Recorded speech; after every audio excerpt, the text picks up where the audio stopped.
Assalamu alaikum warahmatullahi wabarakatuhu. Dua hii itakufanya uwe na mvuto wa kipekee na muonekano wa kuvutia mzuri kabisa, na kuonekana na nuru sambamba na kuwa unavutia katika maadili mema na utaratibu uliokuwa mzuri katika maisha yako.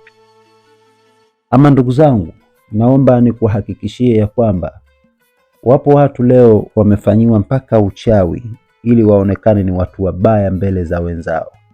Wapo watu wamefanyiwa ubaya ili waonekane ni watu hatari, waonekane ni watu ambao hawafai kwenye jamii. Lakini walillahi alhamdu, ipo dua ambayo ukiisoma basi utaonekana wewe ni mtu mzuri, utaonekana ni mtu safi, utaonekana ni mtu salama, lakini pia utaonekana una mvuto kwenye jamii ya watu. Maana wapo watu ana kila kitu, pesa anayo, maisha mazuri anayo, nyumba nini, kila kitu, lakini bado akifika sehemu anadharaulika, anaonekana hana maana, anaonekana tu ni mtu wa hovyo hovyo, hathaminiki, haheshimiki, haonekani kama ni mtu ambaye katika watu. Sasa wapo watu wa namna hiyo, mvuto pia hawana, yaani wana kila sifa ya kuwa na mivuto, lakini mbele ya jamii za watu hawana mvuto. Wapo wanawake wa staili kama hizo, mwanamke hata kuolewa haolewi, anaonekana mvuto hana, hata kama anao kabisa mvuto wa asili wa kuingia katika ndoa, lakini ndio hauonekani mvuto wake katika jamii.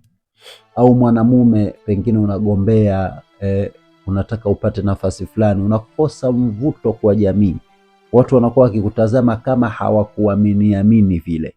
Au unataka nafasi fulani katika ofisi yako, kama huaminiki, unafanya kazi muda mrefu kwa bosi bila kukupandisha cheo wala nafasi, au kuto kukupandisha mshahara kwa sababu hauvutii mbele ya macho yake. Japokuwa kweli kwenye utendaji wa kazi unatisha, unafanya kazi mpaka yeye mwenyewe anashangaa, lakini bado nafasi yako inabaki kuwa pale pale, haina mvuto, haupandishwi. Anakuja mtu tukafanya kazi wiki mbili, miezi miwili, mwaka mmoja kashapandishwa, lakini wewe una miaka kadhaa kila siku uko pale pale. Manake huna mvuto wewe. Unatembea katika jamii, wenzako wakionekana katika jamii watu wanashtuka, wanawafurahia na kuwapokea vizuri. Wewe ukionekana unaonekana kama kaja mtu ambaye tuko naye kila siku, kumbe hata hawajawahi kukuona. Subhanallah, unakosa mvuto katika maisha yako. Maisha yamekuwa shaghala baghala tafrani, hueleweki. Basi Mwenyezi Mungu bado nawe anakukumbuka katika siku hii ya leo. Wallahi, Mungu amekukumbuka na Allah anakupa mvuto kwa kutumia dua hii ambayo utakayokwenda kuisoma. Tunasema dua hii itakufanya uwe na mvuto wa kipekee na muonekano wa kuvutia dhidi ya wewe kipekee katika jamii ya watu wako. Sasa ni dua gani hii? Hebu twende tukajifunze dua hii ili tuweze kuitumia. Lakini kabla ya kwenda kuisoma dua hii, naomba tena nitoe shukrani za dhati juu ya wale watu wangu ambao wameikamilisha kazi yetu ya kupata wifi. Tulikuwa na kaka yetu mmoja ambaye alichangia wifi, akaja dada yetu mwingine naye alichangia wifi, lakini imekwenda ikatokea mtu mmoja kwa kile kiwango kilichobakia. Leo ametokea dada yangu mwingine kutoka katika mji wa Marekani. Alhamdulillahi, amemaliza kila kitu. Mwenyezi Mungu amzidishie kila la kheri, Allah amtie baraka insha Allah. Na ukisoma katika klipu ukiangalia video tuliyopita huko nyuma, tumefanya dua kubwa na nzito, dua ya Ahmad ibn Saleh. Tumeifanya dua dhidi ya hawa ndugu zetu waliotoa. Naomba na wewe kama ni miongoni mwa waliotoa, basi hebu rudi katika video yetu ya nyuma uitikie ile dua, kwa sababu ile dua inakuhusu vizuri kulingana na wewe umetoa. Lakini pia tutawaombea dua watu wote ambao watakaoendelea kutoa, kwa sababu tutafanya kila mwezi watu wachangie wifi yetu, ili mradi waendelee kujifunza makubwa katika wifi yetu. Kwa insha Allah zoezi hili tutakuwa tukilifanya kila mwezi. Jiandae kila mwezi kuwa unachangia zoezi letu la wifi, lakini pia vile vile tutakufanzia dua pia yoyote yule ambaye atakayechangia insha Allah. Na jambo lingine la muhimu zaidi kwa wale ambao watakaotoa vifaa, wallahi tuna shida sana na vifaa, hususan kamera ya kurekodia. Hiyo ndio tunaitaka sana. Kuna hizi kamera za Canon zile ndio nzuri kabisa za kurekodia.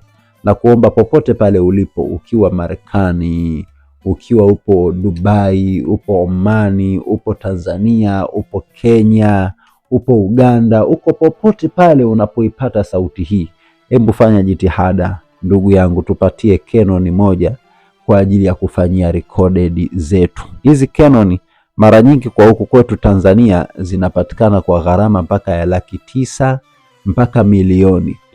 Lakini ukiwa nje, niliwahi kumsikia dada mmoja anasema kwa kule Amerika anaweza akaipata kwa dola 200 Marekani. Nzuri kabisa, Canon iko safi kabisa, haina shida. Marekani dola 200 ananiambia. Lakini pia sio Marekani tu, hata ukienda Dubai, kwa wale mliokuwa Dubai, Canon huko ndio vitu vinatoka vya used. Sisi tunataka used, hatutaki kitu kipya. Tunataka used. Ukituletea kipya basi ni bora zaidi. Lakini used Dubai nasikia ni very simple, hizo kwenye dola 100 na kitu 200 na kadhalika. Kwa wewe Muislamu ukijitolea kwa ajili ya Allah ili Canon yako, kamera yako ikarekodia habari za dini, unajionaje? Utajisikia raha iliyoje ukiona mawaidha yaliyorekodiwa na kamera yako ndio yanatamba katika dunia, watu wanajifunza, unapata thawabu. Hata kama umekufa, yale mafunzo watakaoyapata watu, wewe utapata thawabu hata ukiwa umelala katika kaburi yako. Hebu iandae akhera yako mapema, iandae pepo yako mapema. Tupatie Canon moja safi ambayo itakunusuru wewe pamoja na sisi insha Allah. Lakini vile vile laptop pia vile vile, kama utaweza kututafutia laptop tutafurahi.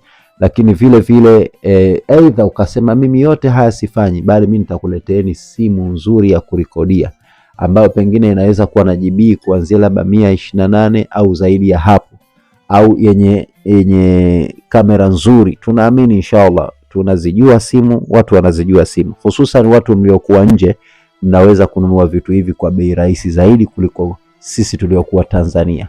Ukiyafanya haya, wallahi tutashukuru na tutafurahi na tutastafidi sana juu ya huduma yako, na tutakuombea sana dua kwa Allah jalla fi'ala. Mwisho kabisa, naomba sasa twende tukaianze dua yetu hii ambayo tumekusudia kuifundisha. Tumesema ukifanya dua hii na ukaitumia dua hii, utatengeneza mvuto wa ajabu kabisa na silsila nzuri yenye kuvutia kwa uwezo wake Allah. Ni dua gani hii ambayo tunayokwenda kuifanya? Twende tukaifuatilie dua hii. Dua hii inasema, pengine umeshawahi kuisikia lakini hujawahi kujua inafanya kazi gani. Sasa leo tunakwenda kukujulisha kazi yake. Inasema, Allahumma ati nafsi taqwaha wa zakkiha anta khairu man zakkaha anta waliyuha wa maulaha. Narudia tena, inasema Allahumma ati nafsi taqwaha wa zakkiha anta khairu man zakkaha anta waliyuha wa maulaha. Narudia tena ili upate kuielewa vizuri. Inasema Allahumma ati nafsi taqwaha wa zakkiha anta khairu man zakkaha anta waliyuha wa maulaha. Narudia mara ya mwisho, Allahumma ati nafsi taqwaha wa zakkiha anta khairu man zakkaha anta waliyuha wa maulaha. Hiyo ndiyo dua utakayekuwa unaisoma. Allahumma ati nafsi taqwaha wa zakkiha anta khairu man zakkaha anta waliyuha wa maulaha. Hiyo ndiyo dua yetu. Sasa maelekezo yake yakoje? Hapo sasa kwenye maelekezo naomba tusikilizane kwa umakini insha Allah. Maelekezo ya dua hii ni kama ifuatavyo. Hakikisha dua hii utaisoma kila baada ya swala utakayoichagua wewe. Ukipenda kusoma kila baada ya swala ya subhi, au ukipenda kusoma kila baada ya swala ya adhuhuri, au ukipenda kusoma kila baada ya salatul asri, au ukipenda kusoma kila baada ya salatul maghrib, au ukipenda kusoma kila baada ya swala ya isha. Hii itakuwa ni kheri kwako na hii itakuwa ni baraka kwako. Sasa utachagua swala moja ambayo utakuwa kila ukimaliza kuiswali hii sala, basi ndipo utaunganisha na dua hii. Haya, ukishakuwa umechagua labda pengine ni baada ya isha au baada ya salatul asri, ndio unakuwa una muda mzuri, utakachokifanya ni kwamba utaswali rakaa mbili. Baada ya kumaliza hiyo swala utakayokuwa umeiswali, rudi pembeni, swali rakaa zako mbili. Ukisha swali rakaa mbili kwa kusoma sura zozote zile ndani ya rakaa mbili utakazozisali, kisha ukishamaliza kuswali rakaa mbili utamswalia Mtume kama kawaida yetu. Utasema Allahumma swali ala Muhammad ya Rabbi swali alayhi wa sallim. Allahumma swali ala Muhammad ya Rabbi swali alayhi wa sallim. Allahumma swali ala Muhammad ya Rabbi swali alayhi wa sallim. Fanya dua hiyo ya salatu ala nabi mara 21 au zaidi ya mara 21. Kisha ukishamaliza hapo, ndio sasa utaweka nia zako. Utamwambia ya Rabbi, mimi naomba unipe mvuto katika mwili wangu, katika maisha yangu, katika kazi zangu, katika familia yangu, katika nyumba yangu, katika ukoo wangu, katika mtaa wangu, katika mji wangu, na popote pale niwapo, basi ya Rabbi nipe mvuto wa ajabu kabisa. Yoyote atakayeniona anipende, anifurahie, anione mimi ni mtu mzuri, anione mimi ni mtu mwema. Utasema maneno hayo, na kisha baada ya hapo sasa ndipo utaanza kuisoma dua hii ambayo nasema Allahumma ati nafsi taqwaha wa zakkiha anta khairu man zakkaha anta waliyuha wa maulaha. Utaisoma mara 21, ikiwezekana zaidi ya 21.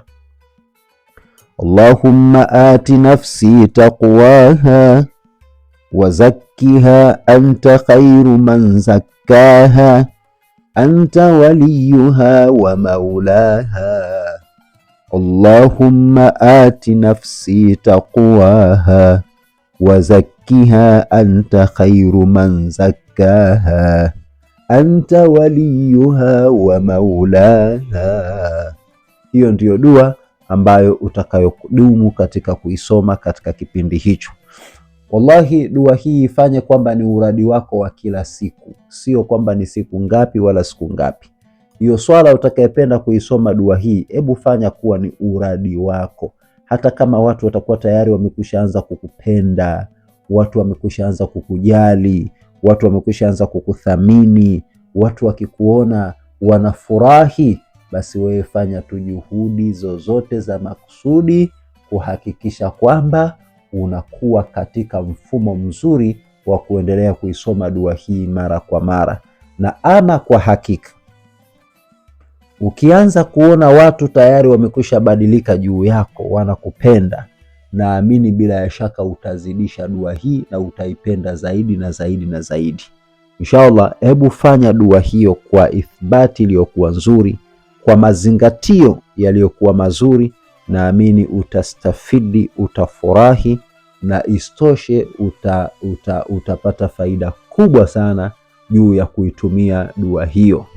Lakini jambo muhimu zaidi, nafikiri mpaka hapo utakuwa umekwisha nielewa, jambo muhimu zaidi ni kuisoma dua kwa yakini.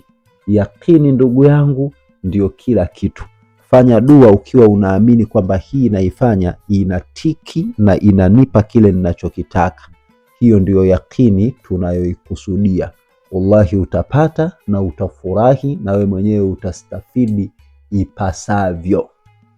Mwisho kabisa ni kuombe my friend, wewe ambaye unafuatilia vipindi vyetu, kama kawaida yetu tunafurahi sana kuona kwamba kuna wapo majemedari wa Mtume Allah amewajaalia wametulipia leo wifi yetu.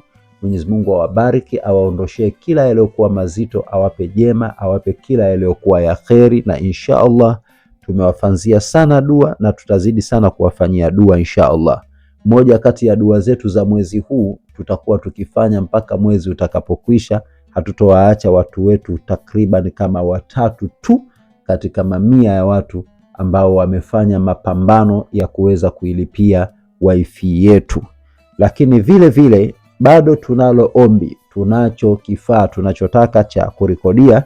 Tumesema kwamba tunataka kamera zile za Canon ambazo ndio zinazofanya vizuri kwa sasa, lakini pia laptop, lakini pia ikiwezekana microphone, au kama una simu nzuri ya kurekodia, yote na yote, chochote kile sisi tunakitamani tuweze kukipata kimoja wapo insha Allah. Kwa yoyote ambaye atakayekuwa amejaaliwa na Mungu chochote kile, basi sisi tutakipokea, kitakuwa ndio mwanzo wa recording zetu.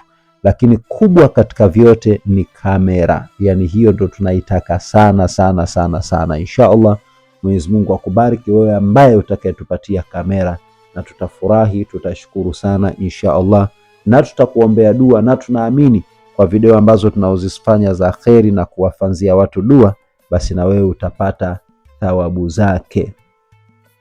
Mwisho kabisa ni kuombe usiache kusubscribe ili uendelee kujifunza mengi, na usiache kushare ili na wenzako wajifunze na wewe uzidi kujipatia thawabu zako. Kufikia hapo niseme wal afwa minkum, wassalamu alaikum wa rahmatullahi wa barakatuhu.